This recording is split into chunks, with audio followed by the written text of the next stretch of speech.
tonight. Very good. All right. Well, welcome. And Craig, welcome to you. Thank you for joining us today.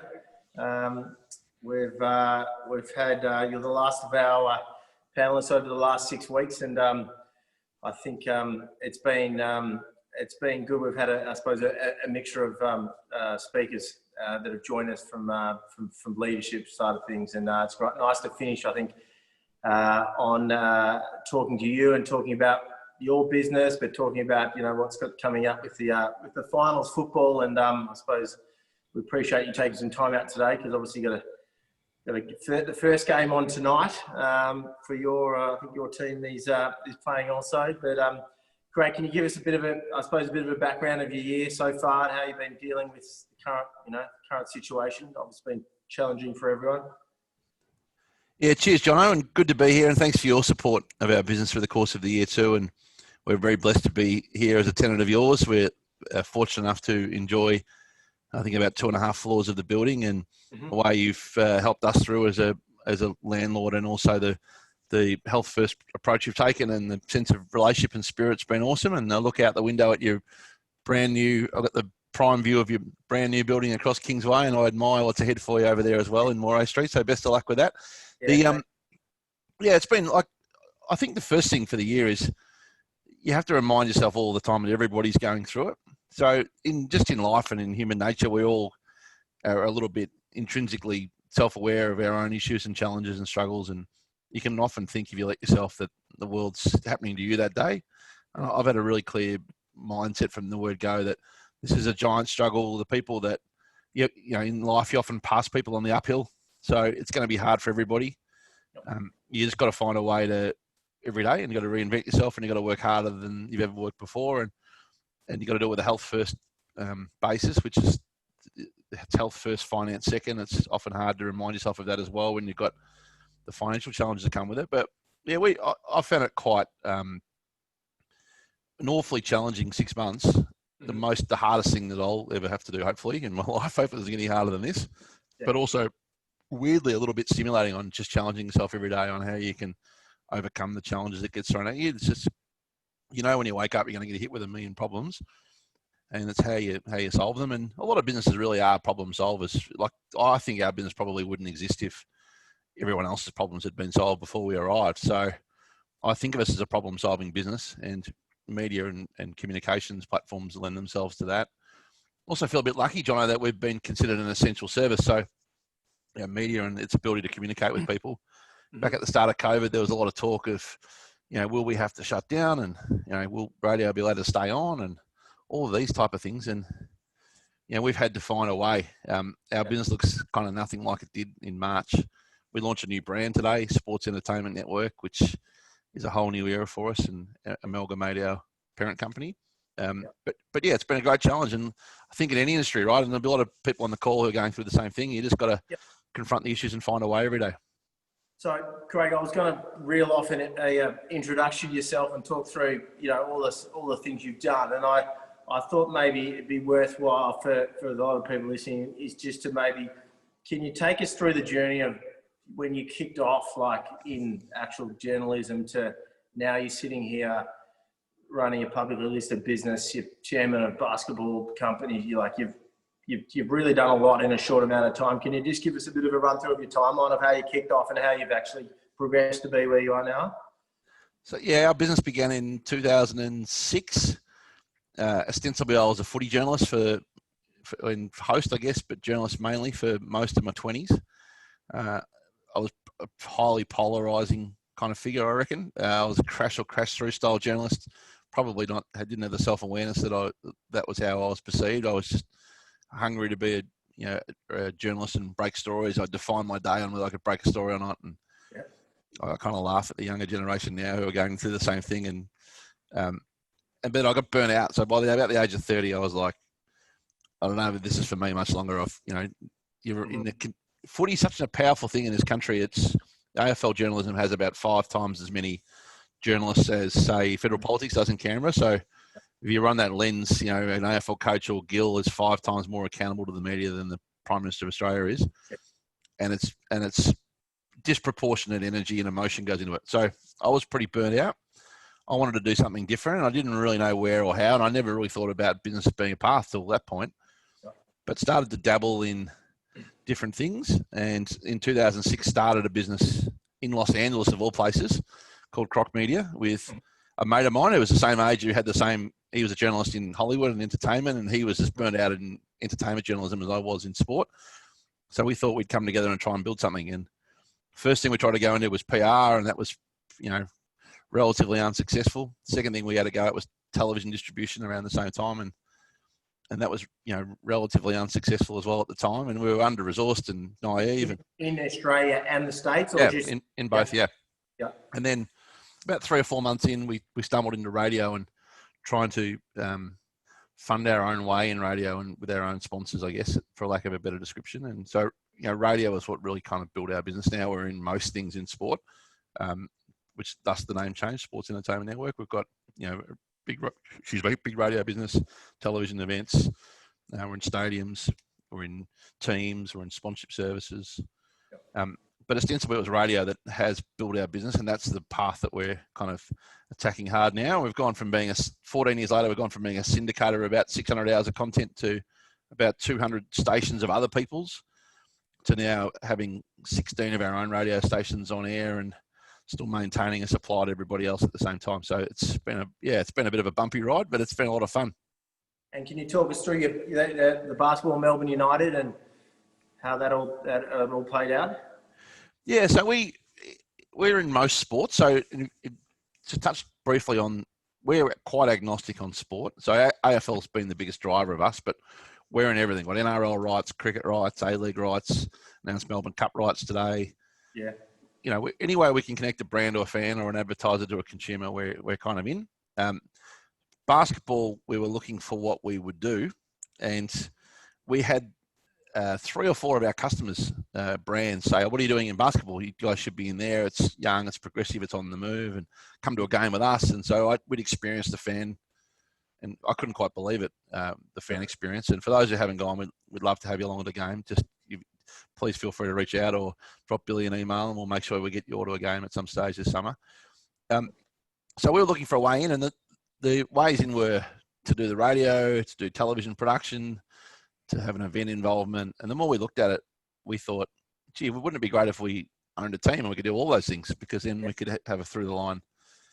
A couple of the potential startups came and saw us, and in America, a lot of the teams have in-baked media partners. So you look at, say, the New York Knicks, and there's the Yes Network that's wrapped around it, and they own the building and the media channels, and it's a through-the-line connection. Yeah.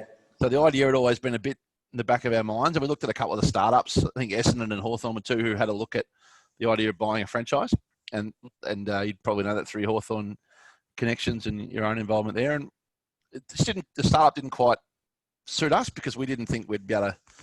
We weren't quite advanced enough as a business to do that heavy lifting. And then we heard a whisper that Melbourne United, that Larry was divesting because he owned the league. And so I know the Premier's the year before. It's in the city we live in. So I just went and saw him and had a cup of coffee. And my instinct was that we'd be pretty average minor shareholders because we're just too vocal. We're doers. We want to be involved, and being passive probably doesn't kind of suit us. So the conversation was, look, if we could have a meaningful role and a meaningful stake, then I think we'd be in. And that's what worked out. We took a 25% stake. We've also taken the commercial rights in-house here. So we own all of the sponsorship rights and assets. It gives us a better chance to connect all those brands. And I sit on the owners group around the league. And yeah, it's a great sport. Tasmania just been announced as the 10th team, which will be really exciting for Tassie. A lot of discussion this morning around the Jack Jumpers is the name, but that'll be a bit of fun. So yeah, and I'm on the task force of the return to play, which meets again today, and that's a challenging thing in itself. I just got to try and talk you into building the best basketball arena on the roof here that Melbourne's ever seen. We've got the half court across the road. Yes. And you've obviously got NBA finals coming up, or now that they're Miami v Lakers final. Day one today, so we've got the audio rights, and 34 points from Davis this morning and 1-0 the Lakers lead. So and it's pretty exciting. I mean, you do take inspiration from other businesses. I don't know how all the other businesses on the call are, but everyone has found a way to keep going. Sport has been at the centre of that. I think the AFL, I think Peter Volandi's in his crash or crash through in the NRL did a great job. You look at the NBA living in in a bubble in Disneyland. Amazing. It's an incredible story, and they haven't had any cases in the bubble. They've kept everyone healthy. I'm sure it's an enormous cost to deliver, but you compare that against the broadcast rights around the world and the consumption that's creating, and they've done a great job. And that might be all of our lot in life in some way for another year or two. Yeah, exactly right. And so just on America, I know you said you originally kicked off Croc there, but do you have any? I know you take your tours over there, I think, or you were when you could. But have you got a passion to be involved in sport in America, or? Yeah, no doubt. It's the itch that I just can't scratch. Yeah. The United States. And I'm sure there'll be a few on the line who have overseas passions like this, but I love the city of New York and Los Angeles, and there'll be years where I'd go to New York 6, 7, 8 times and just invent ways and find ways to do it. And I don't feel like we've succeeded or conquered business in the States. And I've done some things along the journey that have worked and things that haven't. But I'd love to be more meaningfully involved long term. I feel quite sad talking to my friends and from a distance at the struggles of the country at the moment. Look at the debate yesterday to see how divided the nation is. And COVID's obviously going to be a fairly big deterrent. We had, I look back to this year just gone, John, I think we had about 75 people at the Super Bowl with us in February. Yeah, wow. In reality, COVID was right on our door. Like I think of March 13 as the day in Melbourne Grand Prix Friday where you got slapped across the face and you realised that we had a big problem. It was only 5 weeks earlier than that, and a lot of people came from around the world. So I suspect COVID was there at the time, and we didn't know, and feel a little bit lucky to have avoided it. If it had been 2 weeks later, we might have been trapped there or not been able to get back or quarantine or something. But yeah, it felt like only yesterday where the world could gather. 80,000 people could be around each other, and now even when you look at it on television, you get a little bit unnerved at seeing people in close proximity. So it just shows you how the world can change quickly. It really does. And is that your that business that takes? So that's a business of yours, isn't it? Does the major events? Yeah. So we have an arm of our business called Ballpark Entertainment, and it does everything as big as take groups to the Super Bowl or the US Masters or the Kentucky Derby, and create money can't buy experiences all the way down to bespoke boardroom lunches or money can't buy experiences at the MCG or wherever it may be, using talent. So that's an arm of our business. It's been the most afflicted arm of our business, probably. We also own the AFL Record magazine, which had a big sales base in Melbourne, and that's been quelled a little bit through the course of the year. And I don't know how everyone else on the call has found it, but I think one of the hardest things of the last 6 months is the black swan of COVID landed differently on everyone's door. Like some industries were just cleaned up that had no, there are people in our ballpark entertainment business who are more affected than people in our radio business, and they're not any better or worse at their jobs. Often they're just in an area that's more afflicted. And so your sense of how you get those people through or redeploy them or, create a future for them. You don't want to lose all of your talent on the way through, and you're mindful that it's no fault of theirs. And I'd be interested in your thoughts on this. You're forever trying to recreate people and opportunities for them because it's not their fault. Some industries in Australia just got, like you own 10, 12, 15 pubs, or hotels like you do. We one. Used to, but even we've got a couple left now, and they're shut. But a funny example when you mentioned that is we have our business centres, 8 of them around, and we have a massive boardroom business of people coming in, and obviously there's no meetings, and there's boardroom coordinators at every single site, but like exactly the same. They're not doing any different to really the other people working in the business, but it's just certain parts of businesses and certain businesses. So the COVID Act really discriminated against people in areas of jobs that who hadn't just decimated parts of businesses. So I've really been mindful of that for people, and we've been very lucky to get so many people being prepared to be redeployed, learn new skills, It does fast track innovation. Yeah. A lot of the things, and I'm sure there'll be a lot of people on the call that would have this in their businesses. Some people, oh, we should get around to doing this, or what about this tech, or one day we'll get to that. And then it's just all of a sudden, yes, had to do it. Projects that were going to take 2 years took 5 weeks, and that's pretty consistent everywhere. So much innovation will come out of this because we've all learned to be nimble, to act differently and quickly, to spend less time on airplanes and more time on thinking and innovating. And I think we'll have a better, hopefully more respectful world post all this. But it's been some bumps on the way. So I've got a question from one of our investors who actually based, he's a West Coast Eagles fan based over in San Diego. He wanted to get the rundown of your experience when you chased Benny Cousins over to fame. And if there's any other questions, also please put them in the Q&A, and I'll be happy to ask Craig. But can you give us just a bit of a rundown on that experience? Yeah, I can. What's the name of the investor? Sorry, is it Oliver Baker? Yeah, Oliver. So long story short, Ben Cousins and the West Coast drug story, 2007 footy show, week 1, my first week on the footy show, and I broke that story that they had a massive drug problem and had an interview with the chairman, and was fortunate enough to win a Walkley for that story 3 days prior. And then it was announced that Ben was not going to play. It was going into rehab, and there was a situation on the Saturday morning. So I felt like I was kind of in the middle of the story for whatever reason, and trying to make my mark in my first week. I had a guy at Qantas so I could, I shouldn't probably say this, but I could tap into for people movement. And so I said, keep an eye on any Ben Cousins bookings come up. And I got wind that he was going to fly out of Sydney to Los Angeles to go and get out of Australia for a month. Yeah. So I booked myself on the same plane, flew to Sydney, booked myself on the same plane, and I hadn't really worked out how I was going to play it or do it. But I was on the plane. He was on the plane.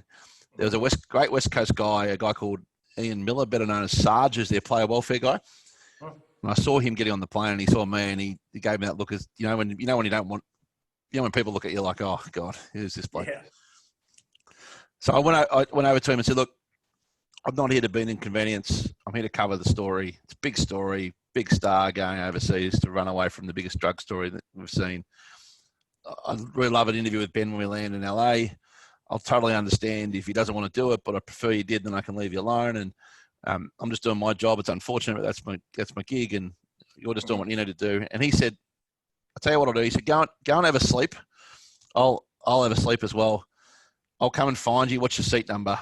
And we'll talk about what we can do. So about 4 hours from LA, I got the tap on the shoulder, and there he is. He says, righto, I think Ben will give you a few words when we land. You can get a few shots, and then could you leave us alone? And I said, yeah, no problem.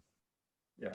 Got to land, and he changed his mind. So going through customs, and I thought, and then all the LA media were there. So there was like all the bureaus had been sent from all the Australian users. So and not only did I miss the interview, but when I came out, I was standing next to him, and so all these television pictures went back to Australia of me walking off the plane with him, and then the controversy started. Why would you get on the plane with him? And it's too intrusive. And I ended up getting pictures and an interview with Ian Miller only at Shutters in Los Angeles. I never got the interview with Ben, but got the blame for it. So that's the way it goes.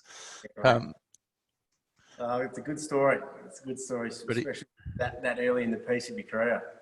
I think at the time, like the other thing, John, I would say is, in hindsight, his drug issue it's been really a 10-year battle, and it's been a mental health battle, and in hindsight, you can clearly see, just the monster challenges he's had. But at the time, you couldn't or didn't know any of that stuff. You just thought he'd made an error. Like you thought he was off the rails. You didn't realise it was an endemic addiction. So if you had if I had known the depth of what he was going through, the challenges, the years of behavioural patterns, you probably wouldn't have followed him, and you would have found a different way to cover the story. But it was very back then. Those issues weren't as out and about as they are now. So people doing drugs and footballers doing drugs. People used to say, no, footballers wouldn't do drugs. No, that never happened. There was a real naivety around it around the time. Um, But the other part of that was I was dating a girl who lived in Los Angeles, so I did unashamedly think it was a chance to get over and say hi, but that didn't work out either. So it was a failed trip all around.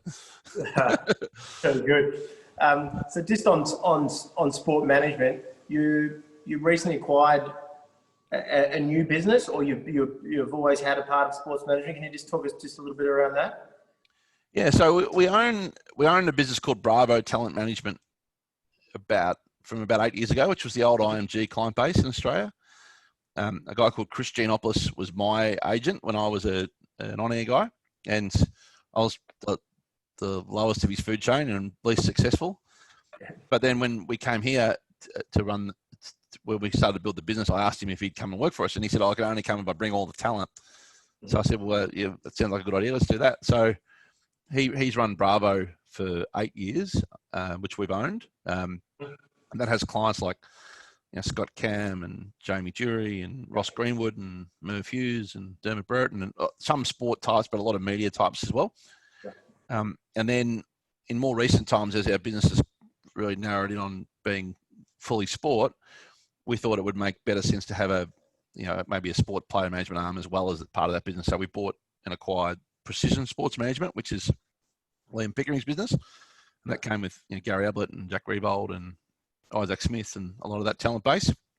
So those businesses have now merged into one talent management business, and it's a good part of it's a nice adjacency to the business. We use a lot of talent ourselves for events and for all sorts of opportunities. I've just lost you there for a second. Excuse me. There we are. We're back.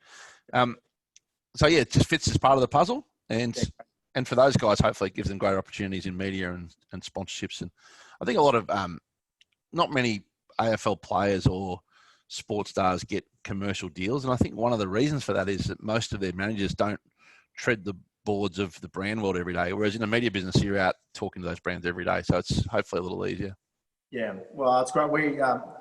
We certainly love having you in our building. I mean, I going down to Archie Bar and there's always someone there having a coffee before they're either coming up to see you guys or jumping on radio, so it's certainly good to have you. I remember one of the when we were looking for places to go, and a lot of people on the line would have been through the same thing. When we were in Malvern Road in about a third of the space, maybe for 5 or 6 years, and we thought we were ready to move. We didn't know we were going to be big enough. And I remember at the time we were looking at a 900 square metre place on St Kilda Road, or I think we're 1,100 here, Johnny. Correct me if I'm wrong. Yeah. This was clearly like your vision for this place really appealed to me. Just the buzz and the vibe and the sense of community and just all the things that we all enjoy today, and just to feel like you're at a place where things are happening and edge of the city. And so I was big on here, and everyone else loved here too, but everyone thought it was too big. Mm-hmm. So I was the minor vote in moving here, and most were St Kilda Road only because the size was smaller. And my view was, look, if we don't back ourselves to get bigger, we'll never be bigger. And why would you cap your progress? So we can always, sublet it out or find a way if we don't get there. But we'll have outgrown this place in a year if we're any good. And then, sure enough, we did. We've now got more floors, and but that's part of going for it sometimes and taking chances. I think is it gets you up earlier and makes you work harder to walk in those shoes. Yeah, exactly.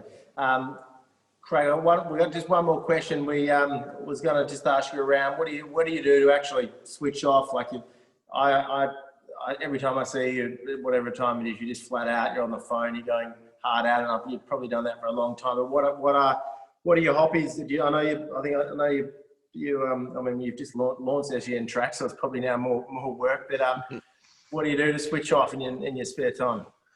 Well, historically, it was jump on a plane. So that's my passion away from here would be just going and seeing another place, and I'd generally take the laptop with me and the phone and still work the same while I was there, but just be in a different environment. So that's probably the thing first world problem, isn't it? Because there's people out there who can't or aren't working at the moment. So I think being stuck in one place is the least you could be and do, and I'm happy to do it forever if need be. But I do miss, if I was to be honest, the sense of getting on a plane or going to LA or New York or London or just somewhere where you can live that world. That's been my switch off. But but that's not going to be around for a while. So just you find other ways. And look, very lucky to live my work and my clients and my friends. And if you chips in on your job, often all the worlds melt together in the end.